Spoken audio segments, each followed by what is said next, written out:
ਸਤਨਾਮ ਸ੍ਰੀ ਵਾਹਿਗੁਰੂ ਸਾਹਿਬ ਜੀ। ਡੰਡੌਤ ਬੰਦਨ ਅਨੇਕ ਬਾਰ। ਸਰਬ ਕਲਾ ਸਮਰੱਥ ਡੋਲਣ ਤੇ ਰੱਖੋ ਪ੍ਰਭੂ।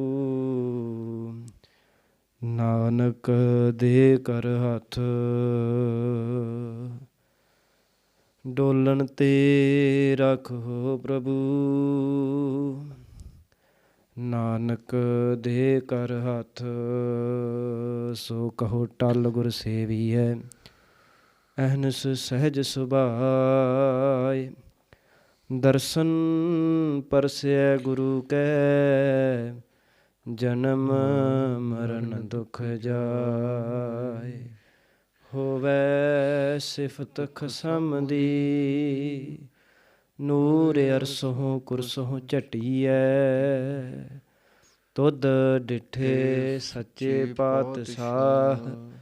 ਮਲ ਜਨਮ ਜਨਮ ਦੀ ਕਟੀਐ। ਸਤਨਾਮ ਸ੍ਰੀ ਵਾਹਿਗੁਰੂ ਸਾਹਿਬ ਜੀ। ਰਾਗ ਗੌੜੀ ਪੂਰਬੀ ਮਹੱਲਾ ਚੌਥਾ। ਕਾਮ ਕ੍ਰੋਧ ਨਗਰ ਬਹੁ ਭਰਿਆ। ਮਿਲ ਸਾਧੂ ਖੰਡਲ ਖੰਡਾਹੇ। ਪੂਰਬ ਲਿਖਤ ਲਿਖੇ ਗੁਰ ਪਾਇਆ। ਮਨ ਹਰ ਲਿਵ ਮੰਡਲ ਮੰਡਾਹੇ। ਪੂਰਬ ਲਿਖਤ ਲਿਖੇ ਗੁਰ ਪਾਇਆ। ਮਨ ਹਰ ਲਿਵ ਮੰਡਲ ਮੰਡਾਹੇ। ਵਾਹਿਗੁਰੂ ਜੀ ਕਾ ਖਾਲਸਾ ਵਾਹਿਗੁਰੂ ਜੀ ਕੀ ਫਤਿਹ। ਗੁਰੂ ਰੂਪ ਗੁਰੂ ਖਾਲਸਾ ਸਤ ਸੰਗਤ ਜੀ। ਸਤਿਗੁਰੂ ਜੀ ਦੀ ਰਹਿਮਤ ਦੇ ਸਦਕਾ ਜੋ ਧੰਨ ਸਾਹਿਬ ਸ੍ਰੀ ਗੁਰੂ ਗ੍ਰੰਥ ਸਾਹਿਬ ਮਹਾਰਾਜ ਜੀ ਦੀ ਲੜੀਵਾਰ ਵਿਚਾਰ ਚੱਲ ਰਹੀ ਹੈ। ਇਸ ਪਾਵਨ ਬਾਣੀ ਦੀ ਵਿਚਾਰ ਕਰਦਿਆਂ ਹਾਲੇ ਤੱਕ ਆਪਾਂ ਸੋਲਾ ਸਾਹਿਬ ਦੀ ਬਾਣੀ ਦੀ ਵਿਚਾਰ ਕਰ ਰਹੇ ਹਾਂ, ਜਿਸ ਦੇ ਵਿੱਚ ਆਪਾਂ ਇਸ ਬਾਣੀ ਦੇ ਪਹਿਲੇ 3 ਸ਼ਬਦ ਜਿਹੜੇ ਹਨ ਉਹ ਸੰਪੂਰਨ ਕੀਤੇ ਹਨ।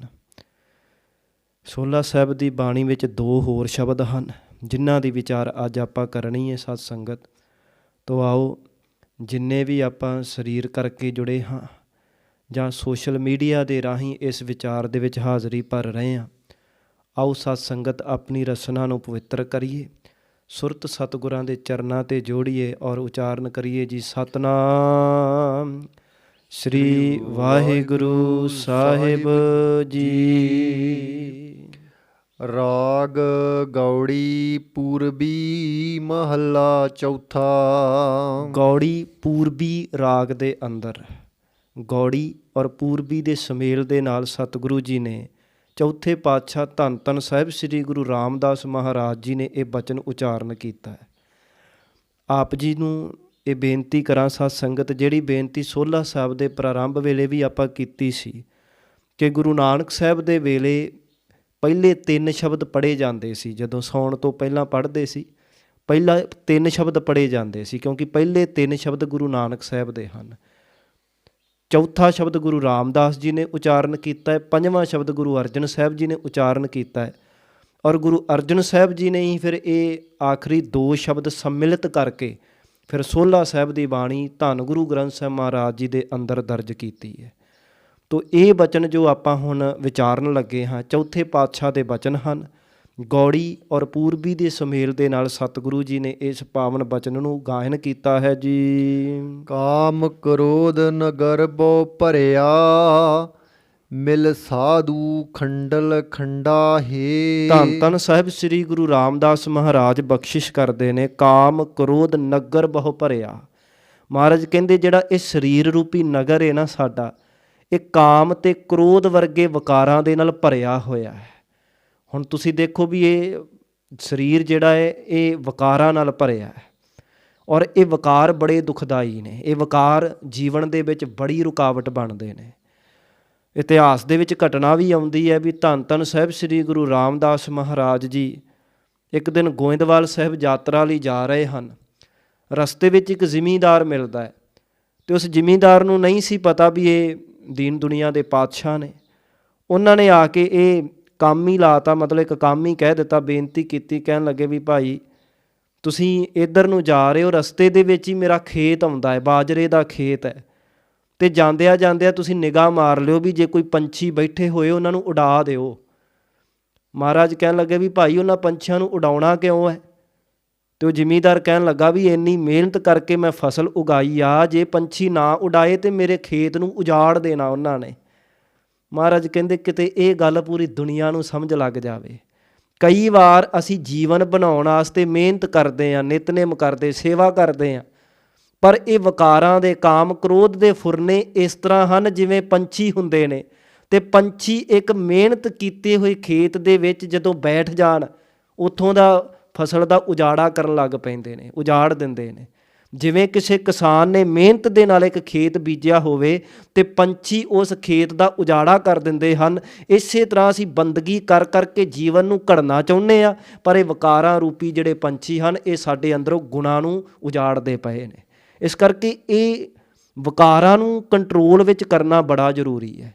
ਜਿਵੇਂ ਹੁਣ ਅਸੀਂ ਬੂਟੇ 'ਤੇ ਜਾ ਕੇ ਨਰਮਾ ਚੁਗਦੇ ਹਾਂ, ਪੰਡਾਂ ਬੰਨ੍ਹਦੇ ਹਾਂ ਉਸ ਰੂੰ ਦੀਆਂ, ਪਰ ਨਿੱਕੀ ਜਿਹੀ ਚੰਗਿਆੜੀ ਕਾਫੀ ਹੈ ਉਸ ਸਾਰੀ ਪੰਡ ਨੂੰ ਖਾਕ ਕਰਨ ਵਾਸਤੇ। ਇਸੇ ਤਰ੍ਹਾਂ ਅਸੀਂ ਕਿੰਨੇ ਦਿਨ ਜਨਮ ਲਾ ਦਿੰਦੇ ਹਾਂ ਜੀਵਨ ਘੜਨ ਵਾਸਤੇ, ਪਰ ਇੱਕ ਕਾਮ ਅਤੇ ਕ੍ਰੋਧ ਦਾ ਫੁਰਨਾ ਸਾਡੀ ਕਮਾਈ ਨੂੰ ਨਸ਼ਟ ਕਰ ਸਕਦਾ। ਇਸ ਕਰਕੇ ਮਹਾਰਾਜ ਕਹਿੰਦੇ ਹਨ ਕਿ ਇਹ ਸਾਡਾ ਸਰੀਰ ਜਿਹੜਾ ਹੈ ਇਹ ਵਿਕਾਰਾਂ ਦੇ ਨਾਲ ਭਰਿਆ ਹੋਇਆ, ਇਹਨਾਂ ਨੂੰ ਕੰਟਰੋਲ ਕਰਨ ਦੀ ਜ਼ਰੂਰਤ ਹੈ। ਫਿਰ ਕੰਟਰੋਲ ਕਿਵੇਂ ਹੋਏਗਾ? ਮਿਲ ਸਾਧੂ ਖੰਡਲ ਖੰਡਾ ਹੈ। ਸਾਧੂ ਨੂੰ ਮਿਲ ਕੇ, ਗੁਰੂ ਨੂੰ ਮਿਲ ਕੇ, ਜਦੋਂ ਗੁਰੂ ਦੀ ਸ਼ਰਨੀ ਆਵਾਂਗੇ ਫਿਰ ਹੀ ਇਹ ਵਿਕਾਰਾਂ ਦਾ ਜੋੜ ਜਿਹੜਾ ਟੁੱਟ ਸਕਦਾ ਹੈ, ਫਿਰ ਹੀ ਇਹ ਵਿਕਾਰ ਕਾਬੂ ਆ ਸਕਦੇ ਹਨ ਜੀ। ਪੁਰਬ ਲਿਖਤ ਲਿਖੇ ਗੁਰ ਪਾਇਆ, ਮਨ ਹਰ ਲਿਵ ਮੰਡਲ ਮੰਡਾਹੀ। ਪੂਰਬ ਕਰਕੇ ਬੋਲਣਾ ਕਿਉਂਕਿ ਦੁਲੈਂਕੜ ਹਨ। ਪੂਰਬ ਲਿਖਤ ਲਿਖੇ ਗੁਰ ਪਾਇਆ। ਇੱਕ ਗੱਲ ਸਮਝ ਲੱਗ ਗਈ ਕਿ ਸਰੀਰ ਵਿਕਾਰਾਂ ਨਾਲ ਭਰਿਆ ਹੈ, ਵਿਕਾਰਾਂ ਨੂੰ ਕਾਬੂ ਕਰਨ ਦੀ ਲੋੜ ਹੈ। ਕਿਵੇਂ ਹੁੰਦੇ ਆ? ਗੁਰੂ ਦੀ ਕਿਰਪਾ ਦੇ ਨਾਲ। ਜਦੋਂ ਗੁਰੂ ਮਿਲਦਾ ਫਿਰ ਕਾਬੂ 'ਚ ਆਉਂਦੇ ਆ। ਹੁਣ ਗੁਰੂ ਕਿਵੇਂ ਮਿਲਦਾ ਹੈ? ਮਹਾਰਾਜ ਕਹਿੰਦੇ ਪੂਰਬ ਲਿਖਤ ਲਿਖੇ ਗੁਰ ਪਾਇਆ। ਜੋ ਪੂਰਬਲੇ ਤੂੰ ਕਰਮ ਕੀਤੇ ਹਨ ਨਾ, ਉਹਨਾਂ ਕਰਮਾਂ ਦੇ ਅਨੁਸਾਰ ਜਿਹੜੇ ਤੇਰੇ ਲੇਖ ਲਿਖੇ ਜਾਂਦੇ ਹਨ, ਉਹਨਾਂ ਲੇਖਾਂ ਅਨੁਸਾਰ ਉਸ ਸੰਜੋਗ ਦੇ ਨਾਲ ਤੈਨੂੰ ਗੁਰੂ ਮਿਲਦਾ ਹੈ। ਕੋਈ ਨਾ ਕੋਈ ਕਰਨੀ ਤਾਂ ਕਰਨੀ ਪੈਂਦੀ ਆ ਨਾ। ਹੁਣ ਜਿਹੜੇ ਇੱਥੇ ਦੁਨੀਆ ਭੜਕਦੀ ਫਿਰਦੀ ਆ, ਗੁਰੂ ਦੀ ਪ੍ਰਾਪਤੀ ਨਹੀਂ, ਉਹਨਾਂ ਦੇ ਕੋਈ ਪੂਰਬਲੇ ਕਰਮ ਹੀ ਨਹੀਂ ਲਿਖੇ ਗਏ। ਉਹ ਹੁਣ ਕਿਵੇਂ ਅੰਮ੍ਰਿਤ ਦੀ ਦਾਤ ਲੈ ਲੈਣਗੇ? ਉਹਨਾਂ ਨੂੰ ਕਿਉਂ ਗੁਰੂ ਦੀ ਪ੍ਰਾਪਤੀ ਨਹੀਂ ਹੋ ਰਹੀ? ਕਿਉਂ ਡੇਰਿਆਂ 'ਤੇ ਭਟਕਦੇ ਪਏ ਆ? ਕਿਉਂਕਿ ਉਹਨਾਂ ਦੇ ਕੋਈ ਪੂਰਬਲੇ ਕਰਮ ਹੀ ਨਹੀਂ ਹੈਗੇ। ਅਤੇ ਜੇ ਕਿਸੇ ਨੂੰ ਗੁਰੂ ਦੀ ਪ੍ਰਾਪਤੀ ਹੋ ਗਈ ਹੈ, ਇਹਦਾ ਮਤਲਬ ਉਹਦੇ ਕੋਈ ਪੁਰਾਣੇ ਕਰਮ ਸੀ ਜਿਹਦੇ ਸਦਕਾ ਅੱਜ ਉਹਨੂੰ ਗੁਰੂ ਮਿਲਿਆ ਹੈ। ਪੂਰਬ ਲਿਖਤ ਲਿਖੇ ਗੁਰ ਪਾਇਆ, ਮਨ ਹਰ ਲਿਵ ਮੰਡਲ ਮੰਡਾ ਹੈ। ਅਤੇ ਜਦੋਂ ਗੁਰੂ ਮਿਲ ਜਾਂਦਾ ਹੈ, ਇਹ ਮਨ ਜਿਹੜਾ ਹੈ ਫਿਰ ਪਰਮਾਤਮਾ ਦੀ ਲਿਵ ਨਾਲ ਜੁੜ ਜਾਂਦਾ ਹੈ। ਇਸ ਮਨ ਨੂੰ ਪਰਮਾਤਮਾ ਦੀ ਲਿਵ ਲੱਗ ਜਾਂਦੀ ਹੈ। ਕਰ ਸਾਧੂ ਅੰਜੁਲੀ ਪੁੰਨ ਵੱਡਾ ਹੈ। ਮਹਾਰਾਜ ਕਹਿੰਦੇ ਗੁਰੂ ਨੂੰ, ਸਾਧੂ ਨੂੰ ਅੰਜਲੀ ਕਰਨਾ ਇਹ ਬੜਾ ਵੱਡਾ ਪੁੰਨ ਹੈ। ਅੰਜਲੀ ਤੋਂ ਭਾਵ ਕਿਤੇ ਨੂੰ ਬੁੱਕ ਕਰਨਾ ਵੀ ਲਿਖਿਆ, ਕਿਤੇ ਨੂੰ ਹੱਥ ਜੋੜਨਾ ਵੀ ਲਿਖਿਆ ਹੋਇਆ। ਭਾਵ ਕੀ ਹੈ? ਵੀ ਗੁਰੂ ਅੱਗੇ ਹੱਥ ਜੋੜਨਾ ਇਹ ਬੜਾ ਵੱਡਾ ਪੁੰਨ ਹੈ। ਤੁਸੀਂ ਦੇਖੋ ਇਸ ਦੁਨੀਆ ਵਿੱਚ ਪੁੰਨ ਮੰਨੇ ਜਾਂਦੇ ਹਨ।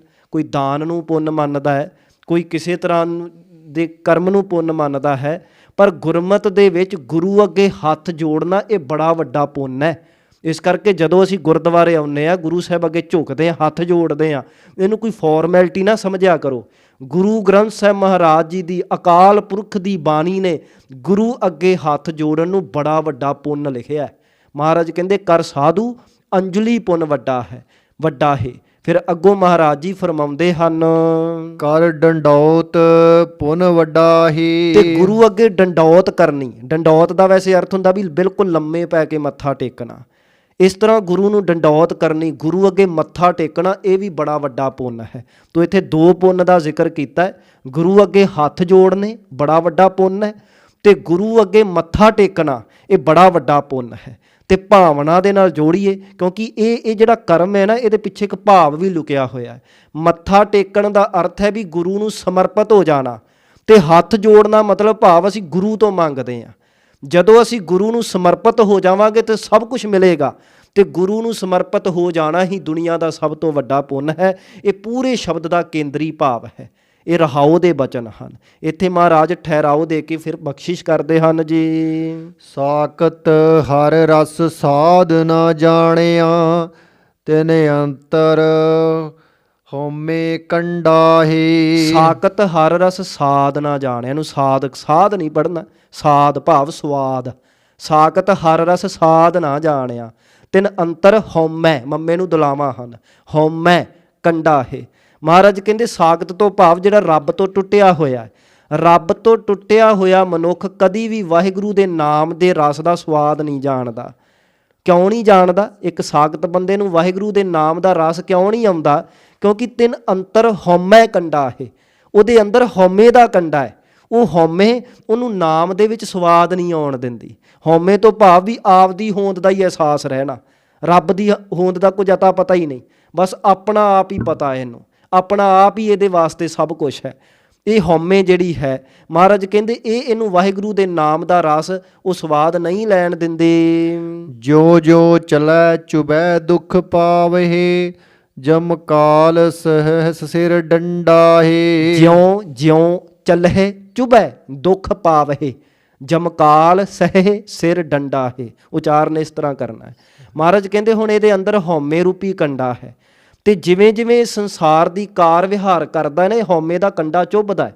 ਕੋਈ ਵੀ ਕੰਮ ਕਰੇਗਾ, ਭਾਵੇਂ ਦੁਨਿਆਵੀ ਤੇ ਭਾਵੇਂ ਧਾਰਮਿਕ, ਇਹਦੇ ਅੰਦਰ ਇਹ ਹਉਮੈ ਦਾ ਕੰਡਾ ਚੁੱਭਦਾ ਹੈ। ਤੇ ਜਦੋਂ ਉਹ ਹਉਮੈ ਦਾ ਕੰਡਾ ਚੁੱਭਦਾ ਫਿਰ ਦੁੱਖ ਪਾਉਂਦਾ ਹੈ। ਤੁਸੀਂ ਦੇਖੋ ਜਦੋਂ ਵੀ ਸਾਡੀ ਹਉਮੈ ਅੱਗੇ ਆਉਂਦੀ ਹੈ ਨਾ, ਇੱਕ ਅੰਦਰ ਇੱਕ ਪੀੜ ਜੀ ਉੱਠਦੀ ਹੈ। ਇਹ ਕੰਡਾ ਚੁੱਭਦਾ ਹੈ ਸਾਧ ਸੰਗਤ, ਤੇ ਇਹਦੇ ਕਰਕੇ ਇਹਦੇ ਸਿਰ ਤੇ ਸਦਾ ਹੀ ਆਤਮਕ ਮੌਤ ਰੂਪੀ ਜਿਹੜਾ ਜੰਮ ਹੈ ਨਾ ਸਾਧ ਸੰਗਤ, ਉਹ ਜਿਹੜਾ ਡੰਡਾ ਇਹਦੇ ਸਿਰ ਤੇ ਸਦਾ ਹੀ ਰਹਿੰਦਾ ਹੈ।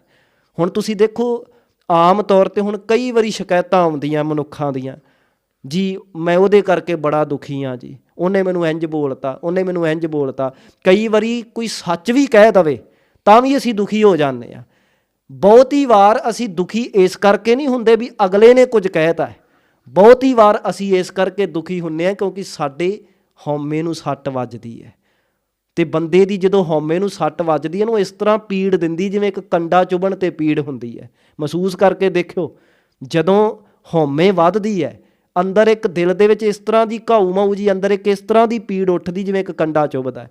ਜਿਵੇਂ ਜਿਵੇਂ ਇੱਕ ਸਾਖਤ ਮਨੁੱਖ ਦੁਨੀਆ ਦੀ ਕਾਰ ਵਿਹਾਰ ਕਰਦਾ ਹੈ, ਇਹਦੇ ਅੰਦਰ ਹਉਮੈ ਦਾ ਕੰਡਾ ਚੁੱਭਦਾ ਹੈ, ਔਰ ਇਹਦੇ ਸਿਰ ਤੇ ਫਿਰ ਆਤਮਕ ਮੌਤ ਦਾ ਡੰਡਾ ਸਦਾ ਹੀ ਰਹਿੰਦਾ ਹੈ ਜੀ। ਹਰ ਜਨ ਹਰ ਹਰ ਨਾਮ ਸਮਾਣੇ, ਦੁਖ ਜਨਮ ਮਰਨ ਭਵ ਖੰਡਾਹੇ। ਪਰ ਦੂਜੇ ਪਾਸੇ ਜਿਹੜਾ ਹਰੀ ਦਾ ਜਾਣ ਹੈ, ਵਾਹਿਗੁਰੂ ਦਾ ਸੇਵਕ ਹੈ ਜਿਹੜਾ, ਉਹ ਵਾਹਿਗੁਰੂ ਦੇ ਨਾਮ ਦੇ ਵਿੱਚ ਸਮਾਇਆ ਰਹਿੰਦਾ ਹੈ। ਔਰ ਸੰਸਾਰ ਦੇ ਵਿੱਚ ਜੋ ਜੰਮਣ ਤੇ ਮਰਨ ਦਾ ਗੇੜ ਹੈ, ਇਹ ਬੜਾ ਵੱਡਾ ਦੁੱਖ ਹੈ। ਦੁੱਖ ਵਿਛੋੜਾ, ਇੱਕ ਦੁੱਖ ਭੂਖ, ਇੱਕ ਦੁੱਖ ਸਖਤ ਵਾਰ ਜਮਦੂਤ, ਇੱਕ ਦੁੱਖ ਰੋਗ ਲੱਗੇ ਤਨ ਧਾਏ, ਵੈਦ ਨਾ ਭੋਲੇ ਦਾਰੂ ਲਾਏ। ਜੰਮਣ ਤੇ ਮਰਨ ਇਹ ਸੰਸਾਰ ਦਾ ਬੜਾ ਵੱਡਾ ਦੁੱਖ ਹੈ। ਤੇ ਮਹਾਰਾਜ ਕਹਿੰਦੇ ਜਿਹਨੂੰ ਜਿਹੜਾ ਪ੍ਰਮਾਤਮਾ ਦੇ ਨਾਮ ਵਿੱਚ ਸਮਾ ਜਾਂਦਾ ਹੈ, ਜਿਹੜਾ ਹਰੀ ਦਾ ਸੇਵਕ, ਫਿਰ ਉਹਦਾ ਜੰਮਣ ਤੇ ਮਰਨ ਦਾ ਦੁੱਖ ਜਿਹੜਾ ਹੈ ਇਹ ਦੂਰ ਹੋ ਜਾਂਦਾ, ਨਾਸ਼ ਹੋ ਜਾਂਦਾ ਹੈ। ਅਬਿਨਾਸੀ ਪੁਰਖ ਪਾਇਆ ਪਰਮੇਸ਼ਵਰ, ਬਹੁ ਸੋਭ ਖੰਡ ਬ੍ਰਹਮੰਡਾਹੇ। ਜਿਹੜਾ ਕਦੀ ਨਾਸ਼ ਨਹੀਂ ਹੁੰਦਾ ਵਾਹਿਗੁਰੂ, ਜਿਹੜਾ ਹਰ ਕਿਸੇ ਵਿੱਚ ਸਮਾਇਆ ਹੋਇਆ। ਅਬਿਨਾਸੀ ਭਾਵ ਕਦੇ ਨਾਸ਼ ਨਹੀਂ ਹੁੰਦਾ। ਪੁਰਖ ਤੋਂ ਭਾਵ ਇੱਥੇ ਜਿਹੜਾ ਵਿਆਪਕ ਹੈ, ਹਰ ਥਾਂ ਤੇ ਸਮਾਇਆ ਹੋਇਆ। ਅਬਿਨਾਸੀ ਪੁਰਖ ਪਾਇਆ ਪਰਮੇਸ਼ਰ, ਫਿਰ ਉਹ ਜਿਹੜਾ ਹਰੀ ਜਨ ਹੈ ਉਹ ਵਾਹਿਗੁਰੂ ਦੀ ਪ੍ਰਾਪਤੀ ਉਹਨੂੰ ਹੋ ਜਾਂਦੀ ਹੈ। ਤੇ ਜਿਹਨੂੰ ਵਾਹਿਗੁਰੂ ਦੀ ਪ੍ਰਾਪਤੀ ਹੋ ਜਾਂਦੀ ਹੈ, ਬਹੁ ਸੋਭ ਖੰਡ ਬ੍ਰਹਮੰਡਾ ਹੈ, ਫਿਰ ਉਹਦੀ ਸੋਭਾ ਖੰਡਾਂ ਤੇ ਬ੍ਰਹਮੰਡਾਂ ਵਿੱਚ ਹੋ ਜਾਂਦੀ ਹੈ। ਹਮ ਗਰੀਬ ਮਸਕੀਨ ਪ੍ਰਭ ਤੇਰੇ, ਹਰ ਰਾਖ ਰਾਖ ਵਡ ਵੱਡਾ ਹੀ। ਹੇ ਵਾਹਿਗੁਰੂ ਜੀ, ਅਸੀਂ ਗਰੀਬ ਹਾਂ, ਮਸਕੀਨ ਤੋਂ ਭਾਵ ਆਜ਼ਿਜ਼ ਹਾਂ, ਅਸੀਂ ਨਿਮਾਣੇ ਹਾਂ, ਪਰ ਤੇਰੇ ਹਾਂ ਵਾਹਿਗੁਰੂ, ਤੂੰ ਵੱਡਾ ਹੈ ਤੇ ਕਿਰਪਾ ਕਰਕੇ ਸਾਨੂੰ ਵਕਾਰਾਂ ਤੋਂ ਰੱਖਣਾ ਕਰ। ਜਨ ਨਾਨਕ ਨਾਮ ਆਧਾਰ ਟੇਕ ਹੈ, ਹਰ ਨਾਮੇ ਹੀ ਸੁਖ ਮੰਡਾਹੇ। ਜਨ ਨਾਨਕ ਨਾਮ ਆਧਾਰ ਟੇਕ ਹੈ। ਦਾਸ ਨਾਨਕ ਨੂੰ ਵਾਹਿਗੁਰੂ ਜੀ ਤੇਰੇ ਨਾਮ ਦਾ ਹੀ ਆਸਰਾ ਹੈ, ਤੇਰੇ ਨਾਮ ਦੀ ਹੀ ਟੇਕ ਹੈ। ਹਰ ਨਾਮੇ ਹੀ ਸੁਖ ਮੰਡਾ ਹੈ, ਤੇ ਤੇਰੇ ਨਾਮ ਤੋਂ ਹੀ ਫਿਰ ਸੁੱਖ ਮਿਲਦਾ ਹੈ, ਤੇਰੇ ਨਾਮ ਤੋਂ ਹੀ ਫਿਰ ਸਦੀਵੀ ਆਨੰਦ ਮਿਲਦਾ ਹੈ। ਇਹ ਚੌਥੇ ਪਾਤਸ਼ਾਹ ਦਾ ਬਚਨ। ਫਿਰ ਸੋਹਲਾ ਸਾਹਿਬ ਦਾ ਇੱਕ ਆਖਰੀ ਬਚਨ ਆਓ ਸਰਵਣ ਕਰੀਏ ਜੀ। ਰਾਗ ਗੌੜੀ ਪੂਰਬੀ ਮਹੱਲਾ ਪੰਜਵਾ। ਪੰਜਵੇਂ ਪਾਤਸ਼ਾਹ ਧੰਨ ਸਾਹਿਬ ਸ੍ਰੀ ਗੁਰੂ ਅਰਜਨ ਸਾਹਿਬ ਮਹਾਰਾਜ ਜੀ ਦਾ ਬਚਨ ਹੈ। ਗੌੜੀ ਔਰ ਪੂਰਬੀ ਦੇ ਸੁਮੇਲ ਦੇ ਨਾਲ ਇਹ ਰਾਗ ਜਿਹੜਾ ਮਹਾਰਾਜ ਨੇ ਉਚਾਰਨ ਕੀਤਾ ਹੈ ਜੀ। ਕਰੋ ਬੇਨੰਤੀ ਸੁਣੋ ਮੇਰੇ ਮੀਤਾ, ਸੰਤ ਟਹਿਲ ਕੀ ਬੇਲਾ। ਕਰੋ ਬੇਨੰਤੀ ਸੁਣੋ ਮੇਰੇ ਮੀਤਾ, ਸੁਣੋ ਮੇਰੇ ਮੀਤਾ। ਹੁਣ ਇੱਥੇ ਵੇਖੋ ਕਿੱਡੀ ਕਮਾਲ ਦੀ ਗੱਲ। ਗੁਰੂ ਅਰਜਨ ਸਾਹਿਬ ਪਤਾ ਕੀ ਕਹਿ ਰਹੇ ਆ? ਕਹਿੰਦੇ ਮੈਂ ਇੱਕ ਬੇਨਤੀ ਕਰ ਰਿਹਾ ਤੇ ਮੇਰੇ ਮਿੱਤਰ ਸੁਣ। ਇਹ ਹੁਣ ਬੇਨਤੀ ਰੱਬ ਨੂੰ ਨਹੀਂ ਕੀਤੀ ਜਾ ਰਹੀ, ਇਹ ਬੇਨਤੀ ਆਮ ਮਨੁੱਖਾਂ ਨੂੰ ਕੀਤੀ ਜਾ ਰਹੀ ਹੈ ਤੇ ਆਮ ਮਨੁੱਖਾਂ ਨੂੰ ਮਿੱਤਰ ਕਹਿ ਕੇ ਕੀਤੀ ਜਾ ਰਹੀ ਹੈ।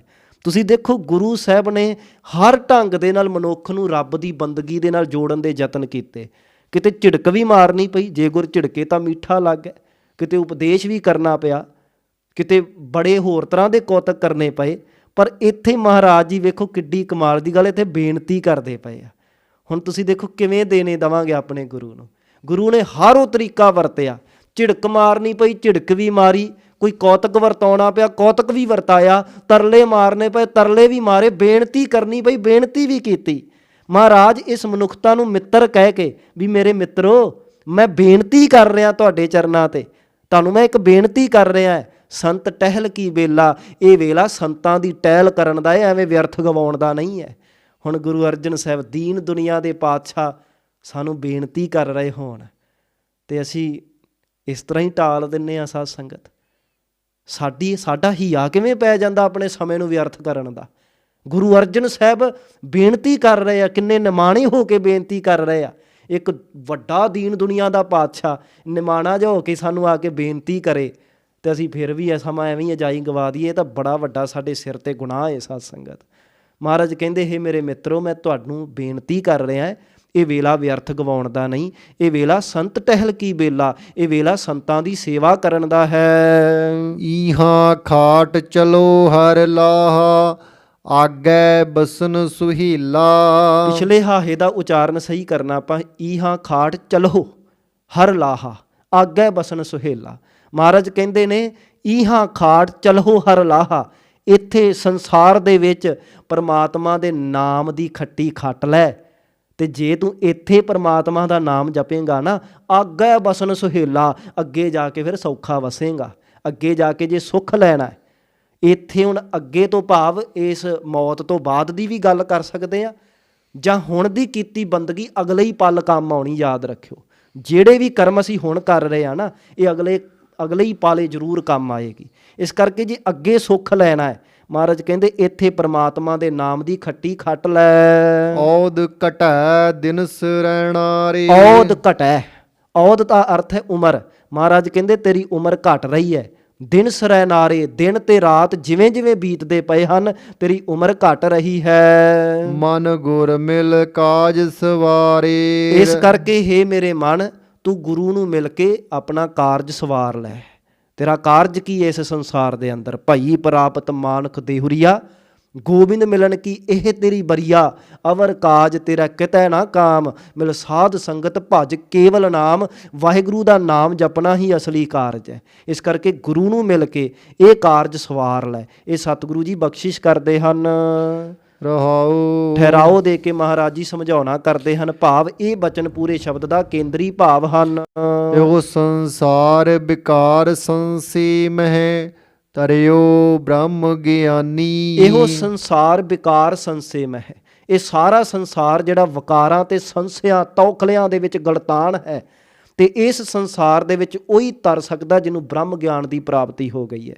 ਤਰਿਓ ਬ੍ਰਹਮ ਗਿਆਨੀ, ਜਿਹਨੇ ਬ੍ਰਹਮ ਦੇ ਨਾਲ ਸਾਂਝ ਪਾ ਲਈ ਹੈ, ਜਿਹੜਾ ਵਾਹਿਗੁਰੂ ਵਿੱਚ ਅਭੇਦ ਹੋ ਗਿਆ ਹੈ, ਇਸ ਸੰਸਾਰ ਦੇ ਵਿੱਚ ਉਹੀ ਤਰ ਸਕਦਾ ਹੈ ਜੀ। ਜਿਸ ਹੈ ਜਗਾਏ ਪੀਆਵੈ ਇਹੋ ਰਸ, ਅਕਤ ਕਥਾ ਤਿਨ ਜਾਨੀ। ਜਿਸ ਹੈ ਜਗਾਏ ਪੀ ਆਵੈ ਇਹੋ ਰਸ, ਅਕਥ ਕਥਾ ਤਿਨ ਜਾਨੀ। ਉਚਾਰਨ ਇਸ ਤਰ੍ਹਾਂ ਹੈ। ਮਹਾਰਾਜ ਕਹਿੰਦੇ ਜਿਸ ਹੈ ਜਗਾਏ ਪੀ ਆਵੈ ਇਹੋ ਰਸ, ਜਿਹਨੂੰ ਵਾਹਿਗੁਰੂ ਕਿਰਪਾ ਕਰਕੇ ਸੁੱਤੇ ਹੋਏ ਮਨ ਨੂੰ ਜਗਾ ਦਵੇ, ਇਸ ਮਨ ਕਰਕੇ ਜਗਾ ਕੇ ਫਿਰ ਜਿਹਨੂੰ ਨਾਮ ਦਾ ਰਸ ਪਿਆ ਦਿੰਦਾ ਹੈ ਨਾ, ਜਿਸੇ ਜਗਾਏ ਪੀ ਆਵੈ ਇਹੋ ਰਸ, ਜਿਹਨੂੰ ਵਾਹਿਗੁਰੂ ਜੀ ਮਨ ਕਰਕੇ ਜਗਾ ਕੇ ਇਹ ਨਾਮ ਦਾ ਰਸ ਪਿਆਉਂਦਾ ਹੈ, ਫਿਰ ਉਹਦੇ ਤੇ ਕੀ ਰਹਿਮਤ ਵਰਤਦੀ ਆ, ਅਕਥ ਕਥਾ ਤਿਨ ਜਾਣੀ। ਫਿਰ ਉਹਨਾਂ ਨੂੰ ਜਿਹੜੀ ਅਕਥ ਭਾਵ ਜਿਹੜੀ ਕਥੀ ਨਹੀਂ ਜਾ ਸਕਦੀ, ਉਹ ਕਥਾ ਦੇ ਨਾਲ ਵੀ ਉਹਨਾਂ ਦੀ ਸਾਂਝ ਪੈ ਜਾਂਦੀ ਹੈ, ਉਹ ਕਥਾ ਦੀ ਵੀ ਉਹਨਾਂ ਨੂੰ ਸਮਝ ਪੈ ਜਾਂਦੀ ਹੈ। ਜਾ ਕੋ ਆਏ ਸੋਈ ਬਿਹਾਜੋ, ਹਰ ਗੁਰ ਤੇ ਮਨਹਿ ਬਸੇਰਾ। ਜਾ ਕੋ ਆਏ ਸੋਈ ਬਿਹਾਜੋ, ਹਰ ਗੁਰ ਤੇ ਮਨਹਿ ਬਸੇਰਾ। ਮਹਾਰਾਜ ਕਹਿੰਦੇ ਵੀ ਜਿਸ ਕੰਮ ਲਈ ਆਇਆ ਹੈ ਉਹੀ ਵਣਜ ਕਰ। ਜਾ ਕੋ ਆਏ, ਜਿਸ ਕੰਮ ਲਈ ਆਇਆ ਹੈ ਸੋਈ ਬਿਹਾਜੋ, ਉਹੀ ਵਪਾਰ ਕਰ, ਉਹੀ ਕੰਮ ਕਰ ਜੋ ਕਰਨ ਆਇਆ ਹੈ। ਅਸੀਂ ਇੱਥੇ ਵਾਹਿਗੁਰੂ ਦੇ ਨਾਮ ਦਾ ਲਾਹਾ ਖੱਟਣ ਆਏ। ਪ੍ਰਾਣੀ ਤੂੰ ਆਇਆ ਲਾਹਾ ਲੈਣ, ਲੱਗਾ ਕਿਤ ਕੁਫੱਕੜੇ ਸਭ ਮੁੱਕਦੀ ਚੱਲੀ ਰਹਿਣ। ਜੋ ਕੁਝ ਕਰਨ ਆਏ ਹਾਂ ਮਹਾਰਾਜ ਕਹਿੰਦੇ ਉਹੀ ਕਰ। ਹਰ ਗੁਰ ਤੇ ਬਣੇ ਬਸੇਰਾ, ਵਾਹਿਗੁਰੂ ਨੂੰ ਮਨ 'ਚ ਵਸਾਉਣ ਆਇਆ ਹੈ ਤੇ ਵਾਹਿਗੁਰੂ ਜਿਹੜਾ ਹੈ ਉਹ ਗੁਰੂ ਦੇ ਰਾਹੀਂ ਮਨ ਦੇ ਵਿੱਚ ਵਸ ਜਾਂਦਾ ਹੈ। ਨਿਜ ਘਰ ਮਹਿਲ ਪਾਵੋ ਸੁਖ ਸਹਿਜੇ, ਬਾਹੁਰ ਨਾ ਹੋਏ ਗੋ ਫੇਰਾ। ਹੁਣ ਜਦੋਂ ਇੱਥੇ ਵੇਖੋ ਨਿਜ ਘਰ, ਇੱਥੇ ਘੱਗਾ ਹੈ, ਨਿਜ ਘਰ ਨਹੀਂ ਬੋਲਣਾ, ਨਿਜ ਘਰ ਮਹਿਲ ਪਾਵੋ ਸੁਖ ਸਹਿਜੇ, ਬਾਹੁਰ ਨਾ ਹੋਏ ਗੋ ਫੇਰਾ। ਮਹਾਰਾਜ ਕਹਿੰਦੇ ਫਿਰ ਜਦੋਂ ਗੁਰੂ ਮਿਲਦਾ ਹੈ ਫਿਰ ਕੀ ਹੁੰਦਾ ਵੀ ਨਿਜ ਘਰ ਮਹਿਲ ਪਾਵੋ ਸੁਖ ਸਹਿਜੇ, ਫਿਰ ਬੰਦਾ ਆਤਮਕ ਅਡੋਲਤਾ ਦੀ ਅਵਸਥਾ 'ਚ ਪਹੁੰਚ ਜਾਂਦਾ ਹੈ। ਇਹਨੂੰ ਬਾਹਰ ਭੜਕਣ ਦੀ ਲੋੜ ਨਹੀਂ, ਇਸੇ ਹਿਰਦੇ ਵਿੱਚ ਹੀ ਇਹ ਵਾਹਿਗੁਰੂ ਦਾ ਟਿਕਾਣਾ ਲੱਭ ਲੈਂਦਾ ਹੈ। ਫਿਰ ਬਾਹੁਰ ਨਾ ਹੋਏ ਗੋ ਫੇਰਾ, ਫਿਰ ਇਹਨੂੰ ਦੁਬਾਰਾ ਇਸ ਜੰਮਣ ਤੇ ਮਰਨ ਦੇ ਗੇੜ ਵਿੱਚ ਨਹੀਂ ਆਉਣਾ ਪੈਂਦਾ। ਅੰਤਰ ਜਾਮੀ ਪੁਰਖ ਵਿਧਾਤੇ, ਸਰਦਾ ਮਨ ਕੀ ਪੂਰੇ। ਇਹ ਅੰਤਰਜਾਮੀ ਪਾਤਸ਼ਾਹ, ਦਿਲਾਂ ਦੇ ਜਾਣਨ ਵਾਲੇ ਪਾਤਸ਼ਾਹ, ਇਹ ਸਾਰਿਆਂ ਦੇ ਵਿੱਚ ਵਿਆਪਕ ਪਾਤਸ਼ਾਹ, ਸਾਰਿਆਂ ਨੂੰ ਸਿਰਜਣ ਵਾਲੇ ਪਰਮਾਤਮਾ, ਸਰਦਾ ਮਨ ਕੀ ਪੂਰੇ। ਕਿਰਪਾ ਕਰ ਮੇਰੇ ਮਨ ਦੀ ਸ਼ਰਧਾ ਪੂਰੀ ਕਰ ਦੇ। ਤੇ ਵਾਹਿਗੁਰੂ ਜੀ ਮੇਰੇ ਮਨ ਦੀ ਸ਼ਰਧਾ ਕੋਈ ਕੋਠੀਆਂ ਕਾਰਾਂ ਲੈਣੀ ਨਹੀਂ, ਮੇਰੇ ਮਨ ਦੀ ਸ਼ਰਧਾ ਕੋਈ ਪਦਾਰਥ ਇਕੱਠੇ ਕਰਨੀ ਨਹੀਂ। ਗੁਰੂ ਅਰਜਨ ਸਾਹਿਬ ਕਹਿੰਦੇ ਮੇਰੇ ਮਨ ਦੀ ਸ਼ਰਧਾ ਪਤਾ ਕੀ ਹੈ? ਅਗਲੀ ਪੰਕਤੀ ਵਿੱਚ ਸਤਿਗੁਰੂ ਜੀ ਫਰਮਾਉਂਦੇ ਹਨ, ਨਾਨਕ ਦਾਸ ਇਹ ਸੁਖ ਮੰਗੈ, ਮੋਕਉ ਕਰ ਸੰਤਨ ਕੀ ਧੂਰੇ। ਮਹਾਰਾਜ ਕਹਿੰਦੇ ਨਾਨਕ ਦਾਸ ਇਹੀ ਸੁੱਖ ਮੰਗਦਾ ਤੇਰੇ ਤੋਂ ਕਿ ਮੈਨੂੰ ਸੰਤ ਜਨਾਂ ਦੇ ਚਰਨਾਂ ਦੀ ਧੂੜੀ ਬਣਾ ਦੇ। ਮੇਰੇ ਮਨ ਦੀ ਸ਼ਰਧਾ ਇਹ ਨਹੀਂ ਵੀ ਤੂੰ ਮੈਨੂੰ ਚੌਧਰੀ ਬਣਾ, ਮੈਨੂੰ ਕੋਈ ਪੰਚ ਸਰਪੰਚ ਬਣਾ ਦੇ, ਉਹ ਵੱਖਰੀ ਦਾਤ ਹੈ ਤੇਰੀ। ਪਰ ਮਹਾਰਾਜ ਮੈਂ ਤੇਰੇ ਚਰਨਾਂ ਤੋਂ ਇਹੀ ਮੰਗਦਾ ਹੈ ਕਿ ਮੈਨੂੰ ਸੰਤ ਜਨਾਂ ਦੇ ਚਰਨਾਂ ਦੀ ਧੂੜੀ ਬਣਾ ਦੇ। ਸਤਿਗੁਰੂ ਰਹਿਮਤ ਕਰਨ। ਇੱਥੇ ਸੋਹਲਾ ਸਾਹਿਬ ਦੀ ਬਾਣੀ ਦੀ ਸਮਾਪਤੀ ਹੈ। ਅੱਜ ਜਿਹੜੇ ਸਰੂਪ ਸਾਨੂੰ ਮਿਲਦੇ ਹਨ ਇਹ 13 ਅੰਗ ਤੱਕ ਆਪਾਂ ਵਿਚਾਰ ਕੀਤੀ ਹੈ। ਅਗਲੇ ਸਮਾਗਮ ਦੇ ਵਿੱਚ ਆਪਾਂ ਪਹਿਲਾ ਰਾਗ ਸ੍ਰੀ ਰਾਗ ਪ੍ਰਾਰੰਭ ਕਰਨਾ ਹੈ। ਜਿਹੜਾ ਅੱਜ ਜੋ ਸਾਨੂੰ ਸਰੂਪ ਮਿਲਦੇ ਹਨ ਇਸ ਸਰੂਪ ਦੇ ਵਿੱਚ 14 ਅੰਗ ਤੋਂ ਉਹ ਰਾਗ ਪ੍ਰਾਰੰਭ ਹੁੰਦਾ ਹੈ। ਉਹਦੀ ਵਿਚਾਰ ਆਪਾਂ ਜਿਹੜੀ ਹੈ ਉਹ ਅਗਲੇ ਸਮਾਗਮ ਵਿੱਚ ਕਰਾਂਗੇ। ਇੱਥੋਂ ਤੱਕ ਵਿਚਾਰ ਕਰਦਿਆਂ ਬੇਅੰਤ ਭੁੱਲਾਂ ਹੋਈਆਂ ਨੇ, ਸਤਿਗੁਰੂ ਬਖਸ਼ਿੰਦ ਹਨ ਜੀ, ਬਖਸ਼ ਲੈਣ। ਆਪਾਂ ਵੀ ਸਤਿਗੁਰੂ ਜੀ ਦੇ ਚਰਨਾਂ 'ਤੇ ਹੀ ਅਰਦਾਸ ਕਰਿਆ ਕਰੀਏ, ਸੱਚੇ ਪਾਤਸ਼ਾਹ ਸਹੀ ਪਿਆਰੇ ਮੇਲ ਜਿੰਨਾ ਮਿਲਿਆ ਤੇਰਾ ਨਾਮ ਚੇਤਾ ਆਵੇ, ਬਸ ਤੇਰੇ ਨਾਮ ਨਾਲ ਜੁੜੇ ਰਹੀਏ। ਵਿਚਾਰ ਕਰਦਿਆਂ ਬੇਅੰਤ ਭੁੱਲਾਂ ਬਖਸ਼ ਦੇਣੀਆਂ ਪਾਤਸ਼ਾਹ। ਆਪ ਜੀ ਵਰਗਾ ਹੀ ਜੀਵਨ ਔਰ ਆਪ ਜੀ ਵਰਗਾ ਹੀ ਸੁਭਾਅ ਬਖਸ਼ਣਾ ਜੀ। ਸੋ ਆਓ ਆਖਰੀ 2 ਪੰਕਤੀਆਂ ਪੜ੍ਹ ਕੇ ਫਿਰ ਫਤਿਹ ਵਿੱਚ ਹਾਜ਼ਰੀ ਭਰੀਏ ਜੀ। ਅੰਤਰ ਜਾਮੀ ਪੁਰਖ ਵਿਧਾਤੇ, ਸਰਦਾ ਮਨ ਕੀ ਪੂਰੇ। ਨਾਨਕ ਦਾਸ ਇਹ ਸੁਖ ਮੰਗੈ, ਮੋਕਉ ਕਰ ਸੰਤਨ ਕੀ ਧੂਰੇ। ਵਾਹਿਗੁਰੂ ਜੀ ਕਾ ਖਾਲਸਾ, ਵਾਹਿਗੁਰੂ ਜੀ ਕੀ ਫਤਿਹ।